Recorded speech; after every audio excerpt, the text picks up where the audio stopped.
Cravings যখন ঘরে বসেই এবং ঘরোয়া মশলায় গ্রিল চিকেন খাওয়া, হঠাৎ করে চারদিকে ঝুম বৃষ্টি, এইরকম শীতল সন্ধ্যায় যদি আপনার গ্রিল চিকেন খেতে ইচ্ছে হয় তাহলে চট করে এই রেসিপিটি তৈরি করে নিতে পারেন। এটা কিন্তু রেস্টুরেন্টের থেকে স্বাদে কোনো অংশেই কম হবে না। তো চলুন ভিডিওটি দেখতে দেখতে এবং ঘরোয়া মশলা চট করে কিভাবে গ্রিল চিকেন তৈরি করা যায় তার ফুল রেসিপি দেখতে let's get cooking and welcome back to Dilsharaj world. Grill chicken তৈরি করার জন্য আমি এখানে আস্ত একটা মুরগি নিয়েছি, আর এই মুরগিটা ড্রেসিং করার পরে এখানে প্রায় 700 গ্রাম ওজন রয়েছে। এখন আমি চিকেন ম্যারিনেশনের জন্য এখানে পারফেক্ট একটা মশলা রেডি করে নিচ্ছি। মশলার জন্য নিয়েছি টক দই 2 চা চামচ, 1 চা চামচ করে সয়া সস এবং টমেটো সস, 1 স্লাইস লেবু স্কোয়াশ করার পরে যতটুকু রস পড়েছে ততটুকু নিয়েছি।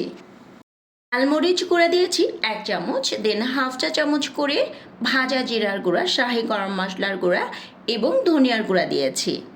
বিট লবণ দিয়েছি খুবই সামান্য এবং খাবার লবণ দিয়েছি হাফ চা চামচ। গ্রিল চিকেন থেকে খুব সুন্দর একটা স্বাদ এবং ফ্লেভার পেতে আমি এখানে 2 চা চামচ খাঁটি সরিষার তেল ব্যবহার করেছি। এটা ব্যবহার করবেন তাহলে কিন্তু গ্রিল চিকেনটা খেতে ভালো লাগে। আর রঙের জন্য খুবই সামান্য হলুদ গুঁড়া ব্যবহার করেছি। দেন এই সবগুলো মশলাকে খুব ভালো করে মিক্স করে নিয়েছি। হোটেল বা রেস্টুরেন্টগুলোতে তারা গ্রিল চিকেন করার সময় কিন্তু ফুড কালার ব্যবহার করে, তো আমি যেহেতু এটা ঘরোয়া স্টাইলে তৈরি করছি তাই এখানে ফুড কালার ব্যবহার করব না। আর ফুড কালার স্বাস্থ্যের জন্য খুব একটা ভালোও না। যেহেতু আস্ত চিকেন তাই একটা ছুরি অথবা বটির সাহায্যে চিকেনের গায়ে এরকম লম্বা লম্বা করে চিড়ে দিবেন। এতে করে চিকেনের ভেতর অবধি মশলাটা প্রপারলি পৌঁছতে পারবে আর চিকেন ফ্রাইয়ের পরে খেতেও ভালো লাগবে। এখন সবগুলো মশলার সাথে চিকেনটাকে খুব ভালো করে মিক্স করে নিয়েছি। এখন এখানে আমি 1 চা চামচ করে আদা বাটা এবং রসুন বাটা অ্যাড করেছি। দেন আবারও এই চিকেনটাকে মশলার সাথে খুব ভালো করে মিক্স করে একটা সাইডে ম্যারিনেশন করে রেখে দেব প্রায় 30 মিনিটের জন্য। চিকেন ম্যারিনেশনের টাইম যত বেশি হবে চিকেনের ভেতর মশলাটা তত ভালো করে পৌঁছতে পারবে আর চিকেনটা ফ্রাই করার পরে খেতেও কিন্তু তত বেশি ভালো লাগবে। আপনারা চাইলে রাতে চিকেন ম্যারিনেশন করে ওভারনাইট ফ্রিজের নর্মাল পোষণে রেখে দেন পরের দিন এটাকে ফ্রাই করতে পারেন। এতে করে কিন্তু চিকেনটা খেতে আরও বেশি ভালো লাগবে। আমি এরকম গর্তযুক্ত একটা হাঁড়ি নিয়েছি, যেহেতু আস্ত চিকেন তাই হাঁড়িটা একটু বড় হলেই সবচেয়ে বেশি ভালো হবে। আর যেহেতু এটা গ্রিল চিকেন তাই এখানে তেলের পরিমাণ একদমই কম দিতে হবে। আমি 2 চা চামচ মতন সরিষার তেল প্যানে দিয়ে প্যানটা একদম হাই হিটে গরম করে নিয়েছি। প্রথম অবস্থাতে গ্যাসের ফ্লেমকে আমি একদম হাই হিটে রেখে চিকেনটা দিয়েছি, আর চিকেনটা দেওয়ার পরে চিকেনটাকে খুব ভালো করে এদিক ওদিক ঘুরিয়ে এপিট ওপিট করে ঘুরিয়ে নিচ্ছি।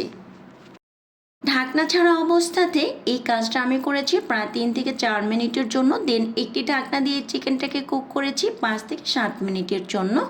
এ পর্যায়ে আমি গ্যাসের ফ্লেমকে মিডিয়াম লেভেলে রেখেছিলাম। 5-7 মিনিট পরে ঢাকনাটা তুলে চিকেনটাকে আবারও উল্টে পাল্টে দিচ্ছি। যেহেতু এটা ব্রয়লার মুরগি তাই এই মুরগির ভেতরটা কুক হতে কিন্তু খুব বেশি সময় লাগে না। আর আপনারা যদি দেখা যায় খুব বেশি সময় ধরে এটাকে ফ্রাই করতে থাকেন তাহলে চিকেনের ভেতরে যে জুসিনেসটা থাকে এটা কিন্তু একদমই ড্রাই হয়ে যাবে।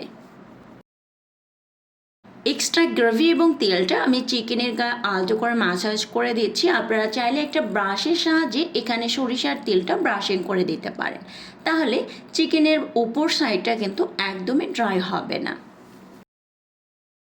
চিকেনের ওভার সাইডে গ্রিল চিকেনের একটা পারফেক্ট লুক আনতে চিকেনটাকে অবশ্যই এপিট ওপিট করে চারোদিকেই কিন্তু খুব ভালো করে কালার করে নিতে হবে। দেখেন চিকেনটা কিন্তু পারফেক্ট একটা গ্রিল চিকেনের লুক নিয়ে এসেছে, আর চিকেনের ভেতরটাও কিন্তু একদম পারফেক্টলি কুক হয়েছে। এটা কুক হয়েছে কিনা এটা চেক করার জন্য আপনারা চাইলে একটা টুথপিক ব্যবহার করে দেখতে পারেন। এখন এই গ্রিল চিকেনটাকে আপনার পছন্দ মতো একটা সার্ভিং ডিশে ডেকোরেশন করে তারপর পরিবেশন করতে পারেন। আশা করছি আজকের রেসিপি আপনাদের কাছে অনেক বেশি ভালো লেগেছে। ভালো লেগে থাকলে দিলশারাজ ওয়ার্ল্ড চ্যানেলের সাথে থাকার আমন্ত্রণ জানাচ্ছি। চ্যানেলে যদি সাবস্ক্রাইব করে না থাকেন তাহলে অবশ্যই সাবস্ক্রাইব করে পাশে থাকার আমন্ত্রণ জানাচ্ছি। আল্লাহ হাফিজ।